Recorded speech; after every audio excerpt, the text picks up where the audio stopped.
God Om. Dear God-like friends, we bow to you. We greet you with love and respect and humbleness to this session, very important session about some aspects of Bhagavad Gita. We have selected one or two verses, and before that, we will do a little correlation of the Bhagavad Gita so that it will be easier to follow and to realize its importance. Bhagavad Gita, the song divine, is the essence, is the extract of the knowledge of the Upanishads. Upanishads are the highest spiritual knowledge which are included in the Vedas. Vedas is the highest ancient religion of the Hindus or the Sanatana Dharma or the Indians or the Bharat since ancient times.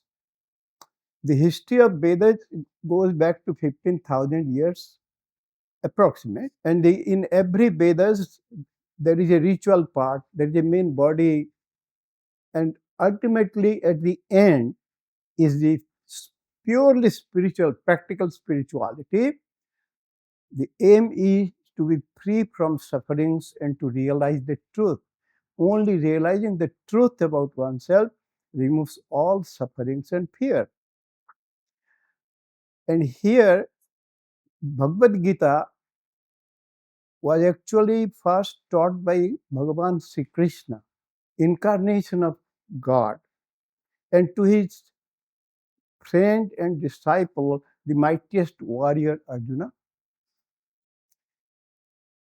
And it is to Arjuna he taught the knowledge, but the knowledge is intended for all the human beings, for all the people who want to be free from sufferings of all types and to realize the truth about themselves and about everything else. Little more detail will be too much time consuming. So with this much, we say that who taught it, when it was taught, what it contains in these brief four lines of verses, I would say. Parthaya Pratibodhitam. Partha means Arjuna. One of the name of Arjuna is Partha. For his personal counseling and guidance in his confusion in performing his duties and to be free from suffering. Krishna, his friend and counselor, and also considered as the incarnation of God, he taught it personally. And what it contains? It contains Advaita Amrita Varshinim. It contains the immortality giving knowledge of Advaita, means creation and creator are one. God and his devotees are one. And this only perception and realization of this knowledge only can remove all types of suffering. And that is the ultimate truth. That is also known as evolution to perfection. And it was included in the great epic Mahabharata by Vyasa. Vyasa is one of the most ancient saints and poets and scholars of ancient time. It is considered he was a contemporary of Krishna, and his time was approximately 5,000 to 6,000 years from today. It is so powerful that it has the protective power, as a mother's protective power is there for the children, because the greatest protective power in creation is that of the mother for the children. So Bhagavad Gita, the song divine, gives tremendous protection against sorrow and suffering and confusions and ignorance. And knowledge of this, realization of this, and it has to be applied in day-to-day life. It removes the worries, anxiety, tension, and stress, and all psychosomatic problems of the human beings. With this, we go that how to get the maximum benefit from the study of Bhagavad Gita. He says, as long as you do not know your oneness with God, as long as you do not realize that God is your own inner self, your own higher self, sufferings and sorrow will not go. Fear of many types will not go. So studying this along with practice of Kriya Yoga will give you that realization which will make you free from all types of fear and will make your life stress-free and enjoyable. And how to study the Bhagavad Gita? I will chant one of the instructions in Sanskrit, then I will explain. It says, Gita adhyana shilasya pranayama parasya cha naiva santi hi papani purvajanma krutancha. Means the Gita, if you think it is should be read, it is not. You won't get the benefit. Much not only time consuming. It has to be studied. You have to do research into it. Study again and again, timeless. At the same time, practice pranayam every day. Make pranayam, kriya pranayam, your highest spiritual exercise. And then only you'll be able to understand and apply the teaching, wonderful teaching, life-giving teaching, joy-giving teaching, love-generating teachings of the Bhagavad Gita. With this, we will go to one of the verses which our organizers have selected, and that is, it is from the second chapter, which is Gyan Yoga, the yoga of spiritual knowledge. Verse 48. It says, Yogastha Kuru Karmani Sangam Tekta Dhananjaya Siddha Asiddhayo Samo Bhutva Samattam Yoga Uchyate. It also gives, it is interesting, it includes a lot of information about yoga and Bhagavad Gita's teachings. Krishna is telling, oh Arjun, you keep busy in your duties. Give up the emotional attachments. Give up the sentimentalism. And give up the animal qualities of biological ego identification. And rise above the consideration of success and failure.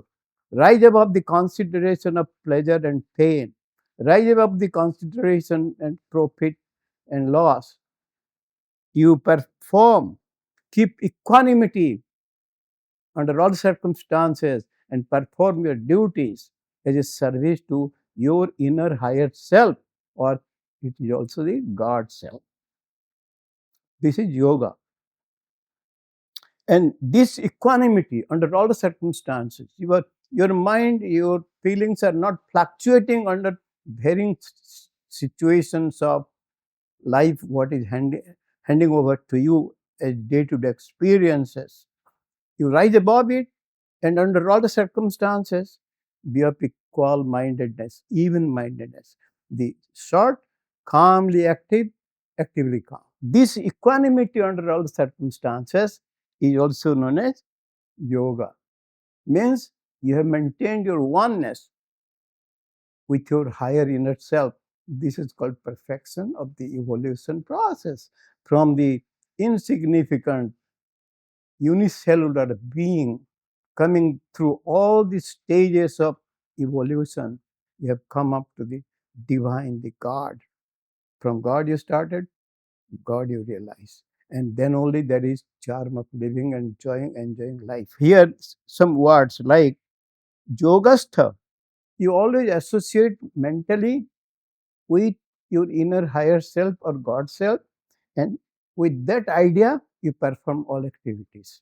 Then sorrow will not, and confusion, failure, etc., will not, and fear will not affect you or trouble you. This asakti, this emotional attachment, you have to rise above it. You should perform all activities as actually the whole thing is controlled by your inner higher self. So, as a service, as recognizing your gratefulness to the Supreme who gives you all types of experiences, you offer all activities, physical, mental, and verbal, and vital to that Supreme. This is called yoga, yogastha. And then don't worry about success or failure. Perform it to the best of your ability.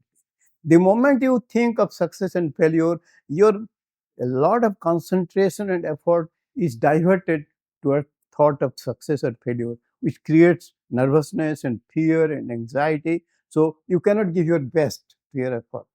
So the chances of real success is not there. So don't worry about success or failure, but give your best as a service and to the best of your ability. Skill in work is also known as yoga.